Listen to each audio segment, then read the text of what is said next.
Have you ever looked around and suddenly felt like none of this is real? Tell me in the comments. When was the first time reality started to feel strange to you? It usually happens without announcement. You're standing in the grocery aisle, fluorescent lights humming overhead, and the cereal boxes suddenly look painted on, the prices floating like subtitles in a foreign film. The cashier's smile is perfect, too perfect, and your own hand reaching for milk feels borrowed, as if someone else is puppeteering the fingers. Nothing dramatic, no thunderclap, no swirling vortex. Just a quiet click inside, like a lens shifting focus, and the whole scene tilts into soft focus. The world doesn't vanish. It simply stops insisting on its own importance. And you, poor earnest creature, feel the floor drop an inch, then another, until you're hovering in the same room yet somehow outside it, watching the play continue without your full participation. Alan Watts would chuckle here, that gentle, knowing chuckle, because we humans take our drama so seriously. We strut across the stage believing the cardboard castles are stone, the painted backdrops actual mountains. Then one morning the house lights come up mid-scene, just a flicker at first, and you glimpse the ropes, the pulleys, the actors dabbing sweat beneath grease paint smiles. The revelation isn't frightening, it's almost comical. All that urgency about mortgage payments and dental appointments, all the fretting over whether Karen from accounting respects you, seen from the wings, it resembles children arguing over who gets the shiny rock. The rock is shiny, yes, but it's still a rock, and the argument is the real performance. This detachment is often mistaken for madness, and no wonder. Society has little patience for anyone who stops saluting the flags we agreed to call real. Yet the feeling is not psychosis. It is the first honest glance at the set design. Think of a dream just before waking. The castle dissolves into vapor, the dragon into yesterday's lasagna, and you lie in bed marveling that you ever believed the chase was mortal. Awakening begins the same way, only the dream is collective, centuries thick, reinforced by newspapers, passwords, and the solemn weight of birthday cakes. When the glaze thins, objects lose their menace and their promise in equal measure. The coffee mug is no longer a vessel of sacred caffeine. It is ceramic, curved, holding brown liquid, and that is suddenly enough information to overwhelm the heart with wonder. Paradoxically, the less real things feel, the more vividly you sense them. Colors deepen, as if someone adjusted the saturation on existence. The hum of the refrigerator becomes a chant, the traffic outside a tidal rhythm. You are not escaping the world, you are falling through its wallpaper, into the plaster and lath beneath. And the plaster, dear friend, is breathing. This is the moment many rush to pathologize. Grab the phone, call the therapist, beg for pills to glue the wallpaper back. But the wallpaper was never the house. The house is the space the paper merely decorated, and space, being mostly empty, can feel terrifyingly alive once the pattern drops away. Consider the stage metaphor again, because it forgives us our pomposity. Imagine the curtain rising on Act 3 of your life. The promotion, the breakup, the diagnosis, whatever melodrama currently commands the spotlight. You've been reciting lines with conviction, tears real enough to stain the collar. Then a stage hand accidentally flips the work light switch. For 3 heartbeats, the illusion holds. The footlights still glow. The orchestra saws away. But you have seen the exit sign, the coils of cable, the coffee cup marked property of Kevin. The spell isn't shattered. It is revealed as spell, and revelation is gentler than we fear. You do not hate the play. You simply stop believing the sword is sharp. The blood was always corn syrup, and the realization tastes sweet, not bitter. This sweetness is crucial. Many spiritual traditions warn of the dark night of the soul, but the first whisper of unreality is more like the soft gray before sunrise. Disorienting, yes, but threaded with promise. Nothing feels solid because solidity was a story we told with atoms. Touch the table. It resists, yet science insists it is mostly spacious vibration. Your hand passes through more nothingness than wood, yet the narrative of hard surface kept you from falling through floors your entire life. When the narrative stumbles, the emptiness yawns, and yawning emptiness feels eerily like freedom. Freedom, however, is not the end of the tale. It is the foyer. You stand in the lobby of a vast theater whose architecture you cannot yet map, ticket stub dissolving in your damp palm. Behind you, The velvet curtain still parts for latecomers who believe the drama is the point. Ahead, corridors branch into corridors, some lit, some not. The temptation is to sprint back inside, demand the lights dim, the story resume. But the story was always heading toward this intermission. Every act pointed to the moment the audience notices. It is also the cast. And so you linger, barefoot on cool marble, listening to echoes that might be footsteps or your own pulse. The fear that nothing is real resolves, after a while, into the calmer suspicion that everything is real in a way you hadn't budgeted for. The grocery store, the mortgage, Karen's opinion, all real, yet real the way lines on a map are real, useful fictions that point, never the territory itself. The map is folding, creasing along perforations you never noticed, and the territory breathes beneath the pleats. This breathing is what we will explore next, when the wallpaper has fallen entirely and we stand naked in the draft of something larger. For now, rest in the strange buoyancy of the threshold. The play goes on, your seat is still warm, but you have seen the rafters, and the rafters are made of the same star stuff as the fear in your chest. Maybe nothing feels real, because, for the first time, the veil is thin enough to glimpse the hand that keeps waving it. The wallpaper is gone. You stand in the draft, blinking at bare beams and dangling bulbs. What now? Most panic and nail up new paper, religion, politics, romance, anything with bright colors. But you linger, curious. The beams are not hostile. They hum like tuning forks. Touch 1. Vibration travels up the arm, proof that solid was shorthand for slow dance of energy. Alan Watts loved this joke. The universe is a wiggling, and we are the wiggle noticing itself wiggle. Perception, once the loyal butler serving reality on silver trays, now moonlights as magician. Look, the red apple is red only because your retina conspires with sunlight and a cultural agreement called apple. Remove any accomplice and redness evaporates. The apple remains round, fragrant, crisp, but its appleness is a joint venture. You bite, juice runs. Sweetness explodes, yet sweetness too is translation. Molecules tickling nerves that shout pleasure to a brain that learned the word from childhood lollipops. The apple never said, I am sweet. You did, and the apple generously played along. This is the illusion, not that the apple is fake, but that it is only apple from one angle. Turn the kaleidoscope. Now it is fuel, pigment, seed vessel, Newton's inspiration, teacher of gravity and desire. Same fruit, infinite roles. The mind, addicted to single stories, panics at the multiplicity. Pick one, it demands, like a child refusing to share a toy. Awakening loosens the grip. You hold the apple lightly, ready for the next turn of the scope. Memory joins the conspiracy. Yesterday's argument with your partner replays, but the real flickers. Was her tone sharp, or were you raw from lack of sleep? The scene rewrites itself with each viewing, a choose-your-own adventure where the author is mood. Time, that stern stage manager, reveals itself as montage. Past and future are frames the projector of now keeps swapping. The only scene actually lit is this breath, this heartbeat, this apple juice drying sticky on the chin. Even the self is a special effect. Watch. Thoughts arise. I should call mom, I'm failing, I'm brilliant. Yet, who is the audience? Trace the I and it dissolves into sensation, image, echo. The thinker is another thought, a ghost wearing your face.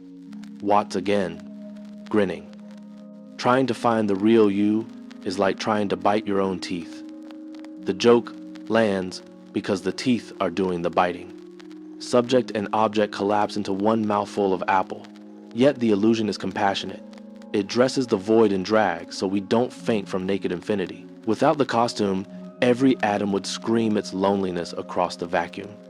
The play of light on water, the lover's eyebrow arch, the dog's ecstatic sneeze, these are the universe's love letters, written in disappearing ink so we learn to read faster. The ink fades, the message deepens. Stand still. Let the draft blow through the ribs. The beams support nothing now except sky. In the next part, we will sit inside this emptiness until it reveals its secret furniture. For now, taste the apple and notice the tasting. The illusion thickens only when forgotten. Remembered, it turns translucent. a soap bubble holding the whole fairground reflected in its curve. The bubble trembles, ready to pop into silence. The bubble pops. No bang, just a soft sigh as the fairground reflection folds into itself. Silence rushes in, not absence of sound, but presence of something vaster than sound ever needed. You expected terror, void, abyss, existential freefall. Instead, the draft stops. The beams vanish. Even the apple core you were holding has slipped from memory's fingers. What remains is not nothing, it is no thing. A clearing so complete that labels slide off like rain on glass. Here, in the still point, the dance finds its choreographer, T.S. Eliot borrowed the phrase, but every mystic has stood on this spot. The axle of the turning wheel, the eye of the storm, the heartbeat between inhale and exhale. Movement continues, galaxies swirl, traffic snarls, lovers quarrel, but from the axle, motion is seen as rhythm, not threat. You are the axle now, though you is generous. More accurate, awareness discovers it was never the wagon, only the space the wagon rolls through. Thoughts still bubble up, lazy soap spheres of their own. Who am I if not the story? What about taxes? They drift across the clearing, iridescent, weightless. You watch instead of boarding. Boarding was the old habit. Hop inside the thought balloon and ride its windy logic to panic or daydream. Now the balloon floats by, pops against nothing, leaves a faint rainbow on the retina of attention, no residue. The mind, relieved of luggage, grows quiet the way a snowy field grows quiet after the last boot print. This quiet is not suppression. Suppression is noise, wearing earplugs. True stillness welcomes every sound, the kettle's click, the neighbor's cough, the blood's soft thunder in the ears, and gives each its exact weight. Feather, feather, drum, feather. Nothing is denied. Everything is placed on the same scale and found equally light. Watts would wink. The universe is serious the way a kitten is serious chasing its tail. The chase is real. The urgency is borrowed. Sit. No, don't sit, be sat.